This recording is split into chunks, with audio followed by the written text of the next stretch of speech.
Breaking news చూస్తున్నాం. లోక్సభ అభ్యర్థుల ఎంపికలో కాంగ్రెస్ నాయకత్వం దూకుడు పెంచింది. కాంగ్రెస్ కేంద్ర ఎన్నికల కమిటీ ఢిల్లీలో సమావేశం కానుంది.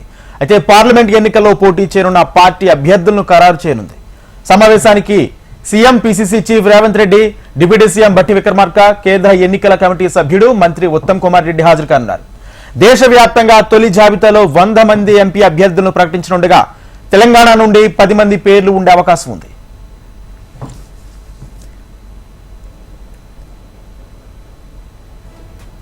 ఇదే అంశానికి సంబంధించి మరింత సమాచారం, ఫుల్ డీటెయిల్స్ మా ప్రతినిధి శిరీష్ అందిస్తారు. శిరీష్,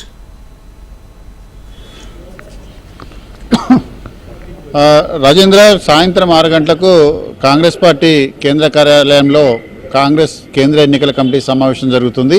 ఈ సమావేశం కాంగ్రెస్ పార్టీ అధ్యక్షుడు మల్లికార్జున ఖర్గే ఆధ్వర్యంలో జరుగుతుంది. ఈ సమావేశానికి రాహుల్ గాంధీతో పాటుగా కాంగ్రెస్ కేంద్ర ఎన్నికల కమిటీ అంటే ఇందులో కీలక సభ్యులు ఎవరైతే ఉన్నారో వాళ్ళందరూ కూడా ఈ సమావేశానికి హాజరవుతారు. ముఖ్యంగా వివిధ రాష్ట్రాలకు సంబంధించి దాదాపు 100 మంది పైగా అభ్యర్థులను కూడా ప్రకటించేందుకు సాయంత్రం కసరత్తు అనేది కూడా జరుగుతుంది. ఇప్పటికే వివిధ రాష్ట్రాలకు సంబంధించిన స్క్రీనింగ్ కమిటీ సమావేశాలు జరిగాయి. ఆ సమావేశాల్లో ఏకాభిప్రాయం వచ్చిన పేర్లు, అదేవిధంగా దాదాపుగా ఒక కొలికొచ్చిన పేర్లన్నింటినీ కూడా తీసుకురావడం కూడా జరిగింది. ముఖ్యంగా కాంగ్రెస్ పార్టీకి సంబంధించిన విషయానికి వస్తే 15 మందికి సంబంధించిన జాబితా అనేది కూడా కాంగ్రెస్ పార్టీ అధిష్టానానికి కూడా అందింది. ఇందులో మహబూబ్ నగర్ నుంచి వంశీచందర్ రెడ్డి పేరు అనేది కూడా ప్రముఖంగా వినిపిస్తుంది. వంశీచందర్ రెడ్డికి దాదాపుగా టికెట్ ఖరారైందన్న విషయం కూడా చూడవచ్చు. అయితే దీనికి సంబంధించి అధిష్టానం నుంచి గ్రీన్ సిగ్నల్ అనేది కూడా రావాలి. అదేవిధంగా కరీంనగర్ నుంచి ప్రవీణ్ రెడ్డి పేరు అనేది కూడా ఇక్కడ ప్రముఖంగా తెరపైకి వస్తుంది. పొన్నం ప్రభాకర్ పోటీ చేసిన స్థానంలో ప్రవీణ్ రెడ్డి టికెట్ ఆశించారు, కానీ కొన్ని సమీకరణాల రీత్యా అతనికి టికెట్ ఇవ్వడం సాధ్యం కాలేదు. కాబట్టి కరీంనగర్ లోక్సభ బరిలో ప్రవీణ్ కుమార్ రెడ్డిని బరిలోకి దించాలని చెప్పేసి కాంగ్రెస్ పార్టీ అధిష్టానం భావిస్తుంది. ఈ మేరకు కాంగ్రెస్ స్క్రీనింగ్ కమిటీ అధిష్టానానికి కూడా సూచించడం జరిగింది. నిజామాబాద్ నుంచి మాజీ మంత్రి జీవన్ రెడ్డి పేరును కూడా సూచించారు. ఇక పెద్దపల్లి నుంచి గడ్డం వంశీకృష్ణ పేరును కాంగ్రెస్ పార్టీ అధిష్టానానికి సూచించడం జరిగింది. మంత్రి శ్రీధర్ బాబు కానీ, లోకల్గున్న ప్రేమ్ సాగర్ రావు లాంటి ఎమ్మెల్యేలు కానీ మాజీ ఎంపీ సుగుణ కుమారి పేరును సూచిస్తున్నారు. అయితే ఇద్దరిలో ఎవరికొకరికి టికెట్ను కాంగ్రెస్ పార్టీ అధిష్టానం ఖరారు చేసే అవకాశం ఉంది. ఇక జహీరాబాద్ నుంచి మాజీ ఎంపీ సురేష్ షెట్కర్ పేరు అనేది కూడా ప్రముఖంగా వినిపిస్తుంది. సురేష్ షెట్కర్కి దాదాపు టికెట్ ఖరారైందన్న వార్తలు కూడా వినిపిస్తున్నాయి.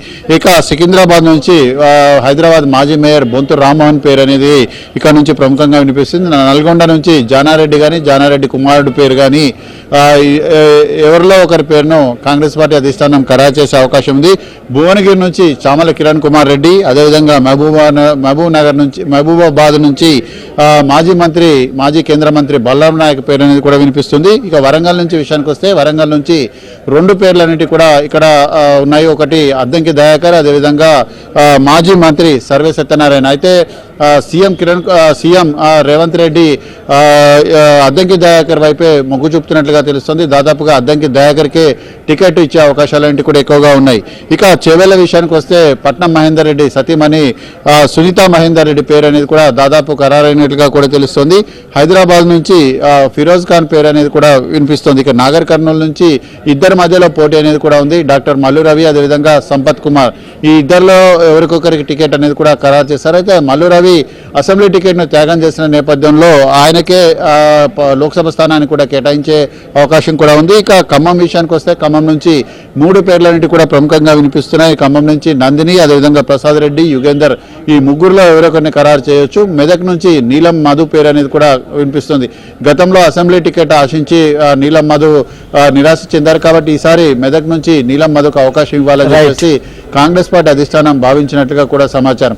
ముఖ్యంగా 2 లోక్సభ స్థానాలకు సంబంధించి పెండింగ్ లో ఉన్నాయి. ఒకటి ఆదిలాబాద్, అదేవిధంగా 2 మల్కాజ్గిరి. 2 లోక్సభ స్థానాలకు సంబంధించి ఇంకా అభ్యర్థుల విషయంలో క్లారిటీ అనేది కూడా రాలేదు. ఇటు బీజేపీ కూడా దాదాపుగా ఆదిలాబాద్ పార్లమెంట్ స్థానాన్ని కూడా పెండింగ్ లో పెట్టడం జరిగింది. దానికోసం కూడా ప్రస్తుతం కసరత్తు అనేది కూడా జరుగుతుంది. ప్రధాన రాజకీయ పార్టీల మధ్య ఇప్పుడు ఆదిలాబాద్ టికెట్ అనేది ఎవరికి దక్కుతుంది అనేది కూడా చూడాల్సి ఉంది. రాజేంద్ర.